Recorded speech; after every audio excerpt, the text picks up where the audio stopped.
আপোনালোকে নিশ্চয় মনত সকলোৱে জানে যে যি মানুহ হত্যাকাৰী তেওঁৰ মুখত সদায় হত্যাকাণ্ডৰ কথাই ক'ব। যি মানুহ দুষ্ট সেই মানুহে মানুহক কেৱল মাৰিম কাটিম এইবিলাক শব্দই ক'ব। সকলোৱে জানে যে জয়ন্ত হাজৰিকাই অসমত ২৬ জন মানুহক হত্যা কৰিছে। অসমৰ আটাইতকৈ ডাঙৰ হত্যাকাৰীজনৰ নাম জয়ন্ত হাজৰিকা, আৰু সেই জয়ন্ত হাজৰিকাজনেই কুশলদুৱাৰী নাম লৈ এতিয়া বিজেপি দলৰ প্ৰাৰ্থী হিচাপে শিৱসাগৰত প্ৰতিদ্বন্দ্বিতা কৰিছে। গতিকে তেওঁৰ মুখত মাৰিম আৰু কাটিম হত্যা কৰিম কথাটোৰ বাহিৰে কি আহিব পাৰে? আৰু যিহেতু তেওঁ ইয়াৰ আগতে ২৬ জন মানুহক হত্যা কৰিছে, গতিকে মই ভাবোঁ যে অখিল গগৈক হত্যা কৰিম বুলি কোৱা কথাটোক অসম পুলিচে গুৰুত্ব দি ল'ব লাগে। DGPয়ে চৌমতো গোচৰ ৰুজু কৰিব লাগে আৰু তেওঁক গ্ৰেপ্তাৰ কৰাৰ কুশলদুৱাৰী বা জয়ন্ত হাজৰিকাক গ্ৰেপ্তাৰ কৰাৰ ব্যৱস্থা কৰিব লাগে। আৰু লগতে মই ভাবোঁ যে বিজেপি দলেও এই হত্যাকাৰীজনক তেওঁৰ প্ৰাৰ্থিত্বৰ পৰা বঞ্চিত কৰাৰ ব্যৱস্থা গ্ৰহণ কৰিব লাগে। অগপৰ পৰা ইতিমধ্যে তেওঁলোকৰ তথ্য প্ৰযুক্তিৰ যিজন ইনচাৰ্জ সেইজনে ইতিমধ্যে যোগদান কৰিলে, আৰু খন্তেক সময়ৰ পাছত আৰু যথেষ্ট সংখ্যক অগপৰ নেতা কৰ্মীয়ে আমাৰ দলত যোগদান কৰিব।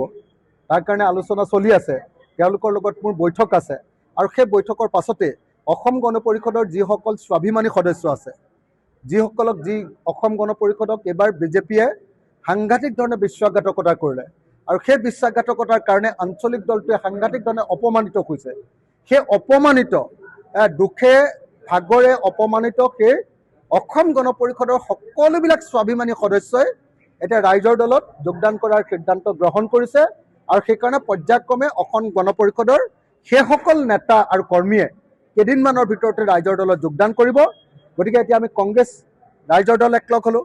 আপোনালোকে সকলোৱে দেখিছে যে আগতে অসম গণ পৰিষদ আৰু বিজেপি একলগ হৈ আছিল। শিৱসাগৰত কি হ'ল যে তেওঁলোক পৃথক হৈ গ'ল, বিচ্ছেদ হ'ল তেওঁলোকৰ। আমি কংগ্ৰেছ আৰু ৰাইজৰ দল পৃথক হৈ আছিলোঁ, আমি আকৌ মিত্ৰতাৰ পাশত আবদ্ধ হ'লোঁ, একলগ হ'লোঁ। গতিকে ফলাফলটো একদম স্পষ্ট যে এইবাৰ ২০২৬ চনত কংগ্ৰেছ আৰু ৰাইজৰ দল জয়ী হ'ব আৰু বিজেপি আৰু অসম গণ পৰিষদ পৰাজিত হ'ব। হয়নে নহয় কওক? আমি সকলো একলগ হোৱাবিলাক সকলো জয়ী হওঁ, আৰু পৃথক হোৱাবিলাক ভাগ ভাগ হোৱাবিলাক সদায় পৰাজিত হয়, সেইটোৱে নিয়ম। গতিকে বিজেপি আৰু অসম গণ পৰিষদ পৰাজিত হ'বলৈ গৈ আছে, আৰু কংগ্ৰেছ আৰু ৰাইজৰ দল জিকিবৰ কাৰণে গৈ আছে। যদি অসমৰ আটাইতকৈ সৰব বিধায়কজন, অসমৰ আটাইতকৈ বেছি বিধায়কজন, অসমৰ আটাইতকৈ বেছি হত্যা কৰা মানুহজনৰ প্ৰতিদ্বন্দ্বিতাত যদি ভয় খাওঁ, তেতিয়াহ'লে মই সৰব বা সাহসী বিধায়ক বুলি কোৱাৰ ধৃষ্টতাই নাথাকিব। মই যদি হিমন্ত বিশ্ব শৰ্মাক আপুনি অসমৰ আটাইতকৈ ২ নম্বৰী মানুহ বুলি ক'ব পাৰোঁ, সন্মুখত ৰঙা চকু দেখুৱাই আপোনাক পুলিচে পিটন দিয়াটো মনত আছেনে নাই বুলি যদি ক'ব পাৰোঁ, মইনো বাৰু জয়ন্ত হাজৰিকা বা কি কয় আপোনাৰ কুশলদুৱাৰীলৈ ভয় কৰিম নেকি কওক? শংকিত হোৱাৰ কথাটো বাদ দিয়ক। কিন্তু শিৱসাগৰৰ নিচিনা উচ্চ শিক্ষিত কি কয় আমাৰ যে LP স্কুলবিলাকত যে পাতে কি কয় গুণোৎসৱত শিৱসাগৰ সদায় ১ নম্বৰ হয়। অসমৰ শিক্ষা ক্ষেত্ৰত সদায় শিৱসাগৰ ১ নম্বৰ। শিক্ষিতৰ হাৰ শিৱসাগৰত নাম্বাৰ 1। সেই শিক্ষিত উচ্চ শিক্ষিত শিৱসাগৰবাসীয়ে অসমৰ আটাইতকৈ ডাঙৰ হত্যাকাৰীজনক বাৰু তেওঁলোকৰ প্ৰতিনিধি ৰূপে নিৰ্বাচিত কৰিব নেকি? আপোনালোকে নিজে ভাবকচোন। সেইকাৰণে আটাইতকৈ ডাঙৰ হত্যাকাৰীজনক শিৱসাগৰৰ ওপৰত জাপি দি বিজেপিয়ে কি দেখুৱাব খুজিছে? তেওঁলোকে শিৱসাগৰবাসীক অপমানিত কৰা নাইনে? গতিকে আটাইতকৈ ডাঙৰ হত্যাকাৰীজনক শিৱসাগৰবাসীৰ মানুহৰ মূৰৰ ওপৰত জাপি দি মোক কি শংকিত কৰিব আপোনালোকে নিজে কওক। মই ভাবোঁ যে আপোনালোকে নিশ্চিত থাকক। দুটা বস্তু তুলনা কৰকচোন। যোৱা 5 বছৰত মই অসমৰ দ্বিতীয়টো ডাঙৰ বিজেপি চৰকাৰৰ দ্বিতীয়টো ডাঙৰ আটাইতকৈ ডাঙৰ প্ৰকল্প ৰংঘৰ প্ৰকল্প ১৪২ কোটি টকাৰ প্ৰকল্প আনিলোঁ।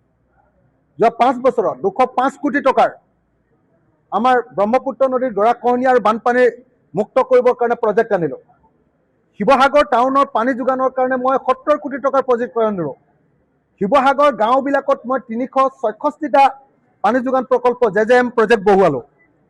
শিৱসাগৰৰ ডিষ্ট্ৰিক্ট ষ্টেডিয়াম নাছিলে, সেইটোও বনালোঁ।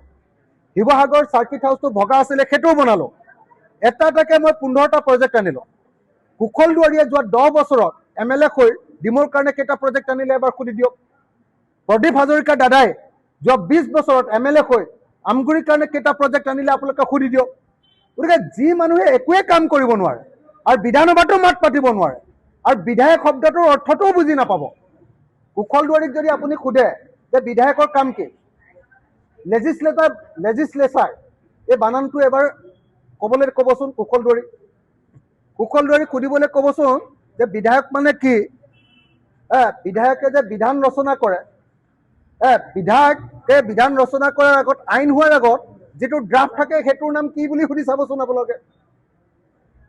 ইংৰাজীত এদিন কুশল দুৱাৰী আমাৰ বিধায়কবিলাকৰ কাম কি, মূলতঃ আইন এখন ৰচনা কৰা নহয় জানো। ইংৰাজীত আইন ৰচনা কৰিব পাৰিলেহে এজন বিধায়ক হ'ব পাৰে। কুশল দুৱাৰীৰ মূৰটো যদি আপোনালোকৰ ঘৰটোৰ ৱালত যদি মাৰিও দিয়ে, তেতিয়াহ'লে কুশল দুৱাৰীৰ মূৰৰ পৰা এখন ইংৰাজীত আইন ওলাই আহিব নেকি বাৰু? আপোনালোকে নিজে কওকচোন। সেইজন মানুহক বিধায়ক পদৰ কাৰণে বিজেপিয়ে উলিয়াই দি মোক যদি কয় যে তুমি ভয় খাইছা নেকি, তেতিয়াহ'লে মই ক'ম ভয়ৰ সংজ্ঞা আমি বদলাব লাগিব।